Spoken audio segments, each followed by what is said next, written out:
Town পল্লী মিলে বিদ্যুৎ ইমাম কুরবানি দিবার পারে না। আর মসজিদে মুক্তাদি কোটি কোটি টাকার মালিক 4 লাখ 3 লাখ টাকার কুরবানি দিচ্ছে, আর করছে হুজুর আমি একটা কুরবানি কিনেছে, যা দেখে আসবেন। হুজুর দেখতে গেছে, যা করছে আপনার সেই কুরবানি হুজুর, ও কি হুজুর করছে, এই হুজুর হয় হুজুর। তখন করছে, তখন মোতাল্লি বুঝে পারছে দেখে রে এত তখন পাম দিচ্ছে, তখন গোস্ত না দিলে তো হবে না। তখন করছে হুজুর কুরবানি দিন আসবেন। কুরবানির দিন যা চলে গেছে, কুরবানির দিনে যা গেছে 3 ভাগ করে মিসকিনের ভাগ হচ্ছে 10 কেজি গোস্ত হুজুর দিয়েছে, দিয়ে করছে হুজুর দোয়া করবেন। তুই কার গোস্ত কাক দিয়ে দোয়া চাচ্ছ? এই কথা কর, কার গোস্ত দিছে? মিসকিনের ভাগের গোস্ত দিয়ে ওই দোয়া চাচ্ছে, দোয়া করলে ওই ভাগত যাবি কতক্ষণ। এবারে আমি 10 গ্রামের মাঠের ইমাম মাতাপুর, তে ওই 10টা ইমাম আসে, আমি বলি যে আমি কোনো কুরবানি জব করতে পারবো না, আমি বাড়ির যা কুরবানি আমারটা জব করে তারপরে যা হয় হবি, আমি কুরবানি জব করে পারবো না। যারা জব করবি 7 জনে যদি কুরবানি দেন গরু 700 টাকা ইমামকে দিতে হবে। যদি পারেন তাহলে কুরবানি জব করে নেবেন, আর না পারেন আপনি মালিক করবেন জব। এই হুজুর কেউ জব করবেন না, ডাইরেক্ট কয়ে দিছি। তো ওরা করছে যে হুজুর 100 টাকা, তুমি 1 ভাগের কুরবানি দিচ্ছ, 100 টাকা দিয়ে কুরবানি জব করে নেবে না? ওর কোমটা খাটনি, রক্ত পড়লো না হাত কাটলো, ওর কত টেনশন কি। এখন করছে হুজুর এগুলো কথা হলো এত টাকা বাজেট, বাজেট মানে কি? কুরবানি জব করলি 100, তুমি 7 জনে দিচ্ছ 700 টাকা ওকে দিয়া জব করে নেবে। আর ইমাম করে কয়েকদিন যদি কেউ টাকা না দেয় আর বিদে আপনার নামে নিয়ত করে জব করে চলে আসবেন, টাকা আর কুরবানি আপনার।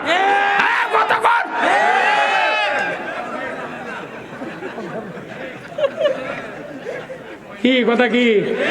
হ্যাঁ, ওই যে এই ফেসবুকে একটা ওই যে সাইমন নামে একটা ছোট্ট চ্যাংরা দিনাজপুরের, এই দেখেছেন আপনারা কেউ? সাইমন আব্বু আব্বু, এই দিনাজপুর ঘোড়াঘাটে করছে আব্বু আব্বু ইয়া তোমার জন্মদিন কবে? তখন করছে যে তোমারটা কবে? উনি করছে আমারটা রবিবারে। বাপক কথা আব্বু তোমারটা? করছে আমারটা শুক্রবারে। কোথায় ওটা না ছুটির দিন। কি মরদ্রি কথা কর। আবার আর একজন থাল নিয়ে বসে আছে, করছে আল্লাহর বান্দা যাই 1 টাকা দিবি আল্লাহ তাকে জান্নাত দিয়ে দিবি। তো নিয়ে গেছে, করছে কি করছে? করছে তুমি যে 1 টাকা দাও তোমাকে জান্নাত দিয়ে দেবো। তখন ওই করছে তাহলে তোকে দিনাজপুর জেলা গোটা দিয়ে দেবো। তখন করছে ওই ফকির করছে দিনাজপুর কি তোর বাপের? তখন ওই চ্যাংরা আবার সাইমন আবার করছে জান্নাত কি তোর বাপের? কথা কর। আমরা তো রসালু কথা কয় জান্নাত দিয়ে দিচ্ছি, কিন্তু কাজ নাই। দোয়া দিয়ে জান্নাতে যাওয়া যাবে না, কাজ করে জান্নাতে যেতে হবে। কাজটা হলো ইসলাম বিজয় করতে হবে। কি বিজয় করতে হবে? বাংলাদেশের সব ভালো, খালি ইসলাম যদি বিজয় থাকতো এদেশের মাটিটা জান্নাতের মাটি পরিণত হয়ে যেত। কিন্তু কি যে হলো, আল্লাহর আইনের কথা বললি কেউ কেউ মেলা দিন আমাকে কটাক্ষ করে বহু কথা কথা। ইনশাল্লাহ আজকে এই আগস্টের 5 তারিখের পর থেকে দেখতেছি যেখানে যায় হাজার হাজার মানুষ যখন সারা দেশে। আমি বলি রাজনৈতিক যত দল আছে এবার ঐক্যবদ্ধ হয়ে সুষ্ঠু নির্বাচনের মাধ্যমে ইসলাম যদি বিজয় করা না যায় কারু পিঠের চামড়া থাকবে না। আচ্ছা 2 গ্রুপ দড়িলে টানাটানি করছে, দড়ি যদি পচা হয় তাহলে 2 জন মাথা থাকনা কা পরে দেবি। কথা কনে কেন? ওই গ্রুপও পরে দেবি, এই গ্রুপও পরে দেবি। দড়ি যে কমতা। আর ইসলাম এমন একটা রশি, ই সেরার মরদ নয়। এই 2 জন টানাটানি না করে একতরফা কাজ করলে আমার দেশে ইসলাম যদি বিজয় হয়, হিন্দু বৌদ্ধ খ্রিস্টান মুসলমান মারোয়ারি বিহারি যত জাতি আছে বাংলাদেশে কারো কোনো ক্ষতি হবে না। আমি দেখতে পাচ্ছি আগামীর বাংলাদেশ কোরআনের বাংলাদেশ, আগামীর বাংলাদেশ ইসলামের বাংলাদেশ, আগামীর বাংলাদেশ আলিম ওলামার বাংলাদেশ।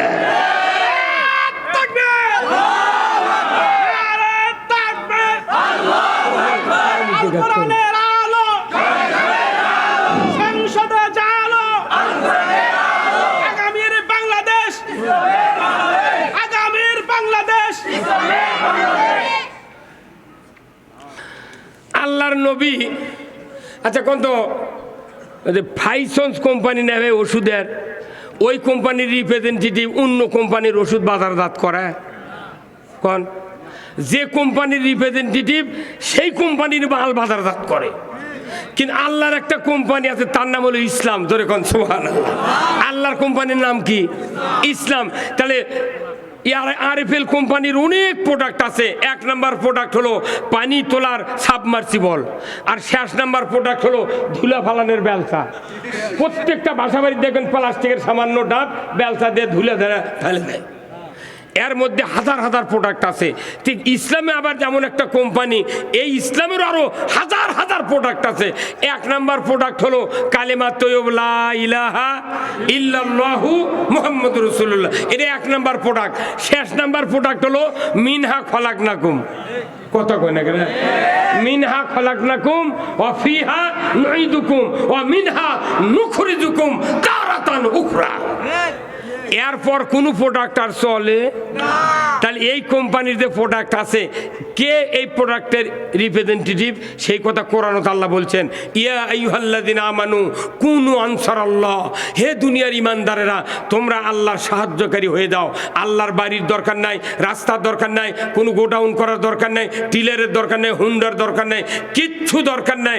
আল্লাহ বলেছেন আমার একটাই সাহায্যকারী হতে হবে, আমার আল্লাহর দ্বীন তোমরা জমিনে কায়েম করার কাজ করবে। আল্লাহ কোরআনে বলছেন সূরা মাইদার 8 নম্বর, 9 নম্বর, 10 নম্বর আয়াত, আল্লাহ তাআলা বলেছেন ইয়া আইয়ুহাল্লাযীনা আমানু কুনু কাওয়ামিনা লিল্লাহি শুহাদা বিল কিসত ওয়া লা ইয়াজরিমান্নাকুম শানানু কওমিন। যে রুগী, এই যে জিয়া মেডিকেল আছে না, জিয়া মেডিকেল, তারপরে বহু ক্লিনিক আছে, আছে না? এখন ডাক্তার যখন রুগী দেখে যে ব্যাধি খুব জটিল, তখন কোনো তাকে কমপক্ষে 1 সপ্তাহের জন্য অ্যান্টিবায়োটিক দেয়। কারণ কি, এই ব্যাধিটা যাতে স্টে হয়ে যায়, যা যত দূর গেছে ইদান 1 ইঞ্চি বাড়াতে না পারে, এই অ্যান্টিবায়োটিক দিলে ব্যাধি স্টে। তো আমাকে বাংলাদেশের যে ব্যাধি হচ্ছে, সমাজের রাজনৈতিক, অর্থনৈতিক, বিচারিক যত ব্যাধি আছে, এর মানে ইয়ত্তা নেই, এত ব্যাধি। তো এই ব্যাধি স্টে করার জন্য অ্যান্টিবায়োটিক দেওয়া লাগবে। কথা কোন না? এখন আপনার হয়তো আমার হয়, আমি যদি শিবির দিই, পেছনের দিক দিয়ে লাইরি ভুড়ি বাইরে হয়ে যাবি। শিবিরটা আমার সবাই ভালো করবে না। কথা কন, আমার সবাই ভালো করবে একটা গ্রুপ, তার নাম হলো মেট্রোনিডাজল। এই যে এখানে 3 ভাই, এখানে 1 জন, তার কয়জন হলো? এই 4 জনারে আমার সবাই হচ্ছে। 4 জনই 4 ডাক্তারের কাছে গেছে। ওনাকে বলছেন আপনার কি না তা আমার সয়, ওনাকে বলছেন আপনি ফালাদিল খান। এনার আমার সয়, ওনাকে বলছেন আপনি অ্যামোডিস খান। এনাক কথেন, ইনি কথেন আপনি ফিলমেট খান। এনাক কথে, এনাক কথে আপনি মিলিগ্রাম খান। এনার রক্ত দেখা যাচ্ছে। কথা কোন দেখা? তাহলে এই 4টা ট্যাবলেট 4 কোম্পানির 4 নাম, কিন্তু গ্রুপ এক। গ্রুপ হলো মেট্রোনিডাজল। এই গ্রুপের কাজ হলো আমাশয় বন্ধ করা। নাম যা হয় হোক, কোম্পানি যেটাই হোক না কেন, কিন্তু গ্রুপ এক। তাহলে মেট্রোনিডাজল গ্রুপের কাজ হলো আমাশয় ভালো করা। আর বাংলাদেশে 242টা দল আছে। কয়টা? 242টা দলত লক্ষ লক্ষ ইমানদার আছে। এমনও দল আছে ঢাকাতে 3 জন খালি সভাপতি, সেক্রেটারি, সাধারণ সম্পাদক আর সহকারী সেক্রেটারি, এই 3 জন মিলে এক দল। তাই আবার কোথায় 300 সিট দেবো। কথা কনের বা কথা কনের, ওরা ঢাকাত কয়জন আর সিট দিবি কত? আমাকে করছে তোমরা এর সাথে জোট করো। সাহস কি রে বা? হ্যাঁ, এখন কোন এই 242টা দলত লক্ষ লক্ষ ইমানদার আছে। যেরকম 4টা ট্যাবলেটের গ্রুপ একত্রিত করলে দেখা যায় মেট্রোনিডাজল গ্রুপ। আর 242টা দলে যত ইমানদার আছে, সব ইমানদার যদি একত্র করা হয়, এই গ্রুপের নাম হয় মুমিন গ্রুপ। কি গ্রুপ? মেট্রোনিডাজল গ্রুপের কাজ হলো আমাশয় ভালো করা, আর এই মুমিন গ্রুপের কাজ হলো ইসলাম বিজয় করা। আপনি যদি ইসলাম বিজয় করার পক্ষে একমত হন, তাহলে আল্লাহর রহমত, আল্লাহর খুশি, আল্লাহ আপনার গুনাহ মাফ করে দেয়া জান্নাত দেবে। আর ইসলাম যদি বিজয় করার পক্ষে থাকেন, আপনার মৃত্যু হবে মুসলমানের মৃত্যু। আর যদি ইসলাম বিজয়ের বিপক্ষে যান, আল্লাহর বিরোধিতা করা হবে, আল্লাহ আপনার কোনো ইবাদত কবুল করবে না। এটা কার কথা? তাহলে এটা হচ্ছে অ্যান্টিবায়োটিক বক্তৃতা।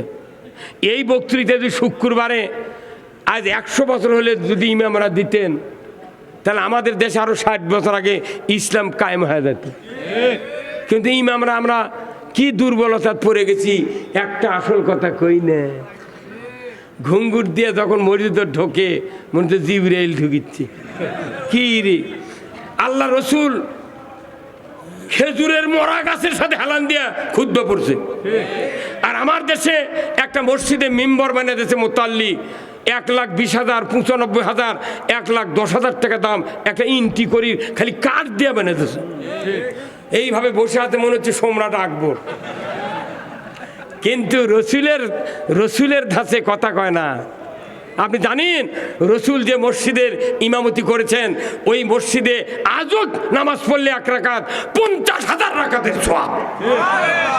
কারণ কি? ওটাও মসজিদ, আমাকে দাও মসজিদ, কিন্তু ওখানে 1 রাকাতের দাম হলো 50,000 রাকাতের। আর এখানে কয়েকটা গুণ অর্জন করলে গিয়ে 27 গুণ সওয়াব হতেও পারে, নাও পারে। তাও পাগড়ি মাথার থাকা লাগবে। কয়জন মুক্তাদির পাগড়ি আসা? ইমামানা পাগড়ি বান্ধে ওটি খুলে তুই আসে, তাই মুয়াজ্জিন কোনোদিন ধুয়ে দেয়নি। ময়লা হতে হতে দড়ির লাগান হয়ে গেছে। কথা কথা বলে ওটা কোনো খালি ওই নামাজের জন্য খালি পেঁচ দেয়। ওটা যদি না পেতে মোতাল্লি মন খারাপ করে। হ্যাঁ, আমরা কত টাকা দিয়ে ইমামা গেছি, আপনি মাথা কাপড় ভিজলেন না, এটা কথা হলো?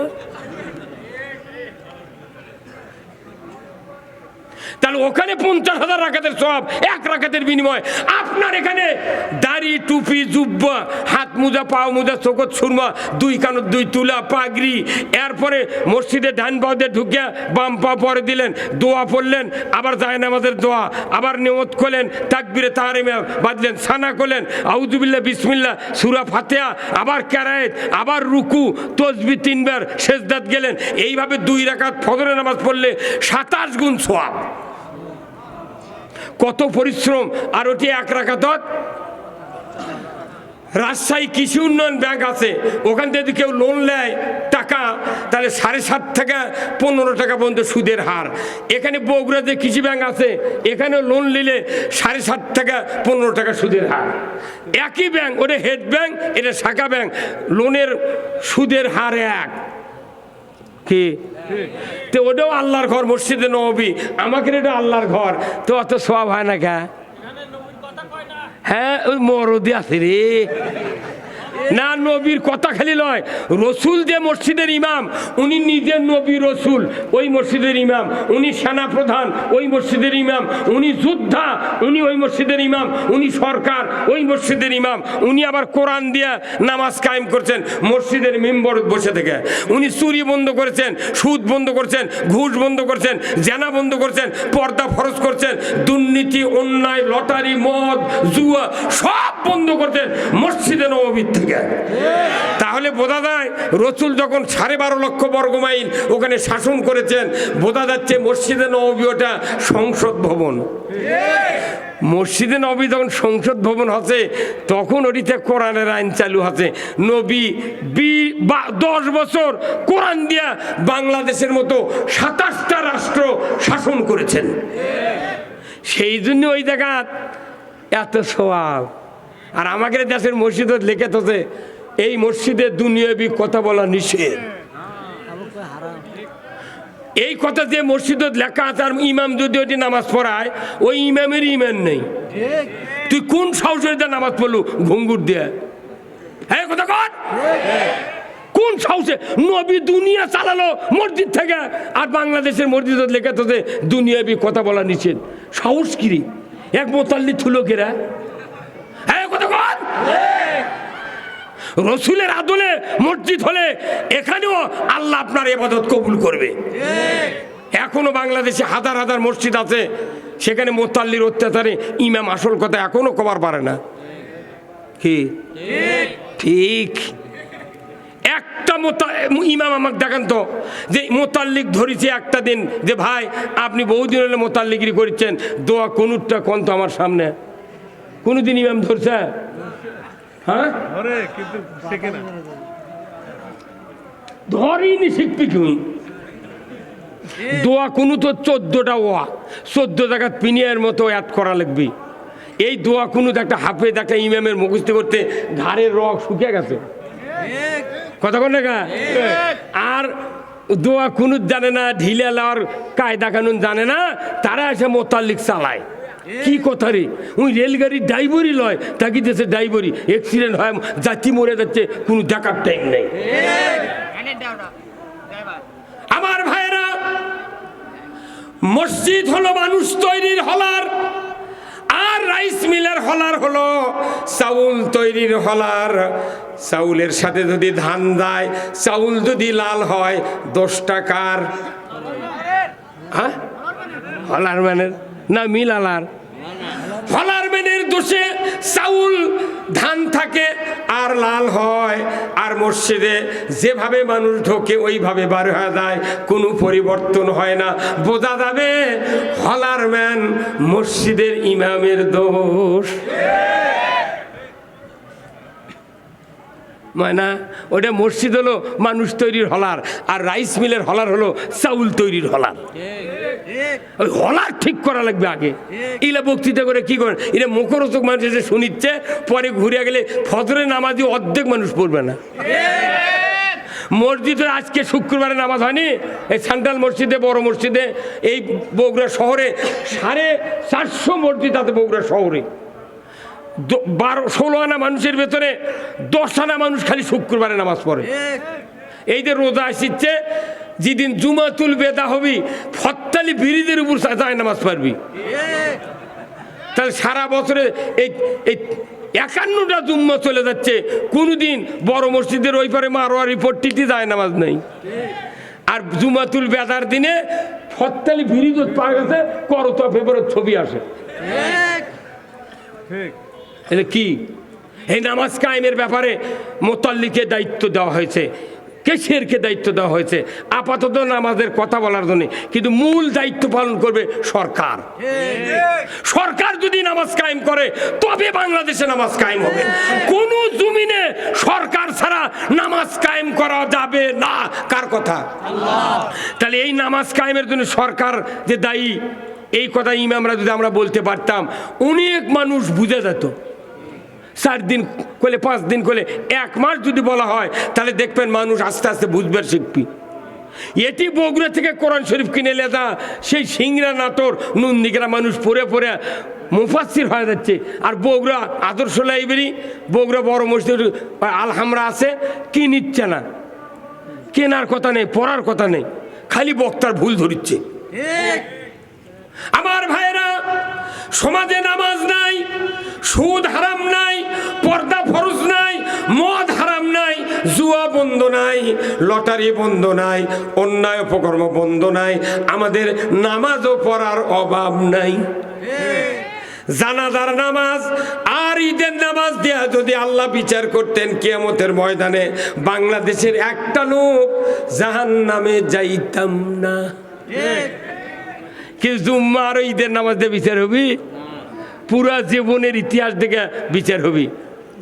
আমার আল্লাহ কোরআনে বলছেন, নামাজ যদি কেউ ছেড়ে দেয়, ও রাসূল আপনি বলে দিন, আকিমুস সালাত ওয়া আতুজ যাকাত ওয়ারকাউ মা'র রাকিন, নামাজ কায়েম করো, যাকাত আদায় করো, রুকুকারীদের সাথে রুকু করো। কার কথা? আল্লাহ সূরা বাকারায় বললেন নামাজ কায়েম করো, অথচ বাংলাদেশে নামাজ কায়েম নাই।